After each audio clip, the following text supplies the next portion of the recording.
বুখারী শরীফ, মুসলিম শরীফে মানে কিতাবুল ঈমানের ভিতরে হাদিস, তাহলে উম্মুল হাদিস সমস্ত হাদিসের মা। অথচ সেখানে পরিষ্কার উল্লেখ মানে কি ঈমান, ইসলাম, ইহসান, আকায়েদ, তাসাউফ, ফিকহ।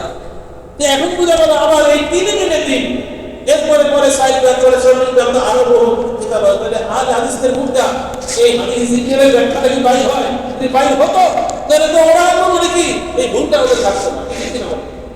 যারা আল হাদিস দাবি করে তাদের ভিতরে হাদিসের শিক্ষা নেই, যারা আহলে কোরআন দাবি করে তাদের ভিতরে দেখা যায় কি সূরা ফাতিহা শিক্ষা নেই, সূরা ফাতিহার তাফসীর তারা করে তারা বোঝে না, তারা জানে না।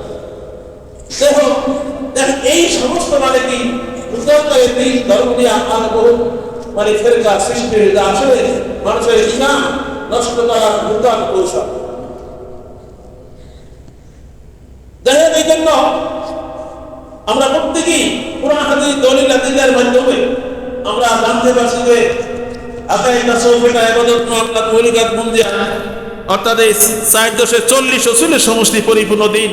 হাদিস জিবরিল হুজুর ইসলাহ দাইলে কামাল এই হয় বাকি সব গুমরাহি। মানুষ কামেল পীর খুঁজে, তো উমুকে খুব কামেল মুসলমান, আল্লাহর ওলি এরকম বলে না, কিন্তু কামেল মুসলমান বলে কিন্তু অত আকায়েদ তাসাউফ কি নাই, বলে কামেল পীর কিন্তু অত তার কাছে আকায়েদ তাসাউফ কি নাই। তো পরিষ্কার উল্লেখ আছে কামাল এই হয় বাকি সব গুমরাহি। তো এই তিন ভাগই হলো পরিপূর্ণ দিন, এর বাইরে যা সব গোমরা।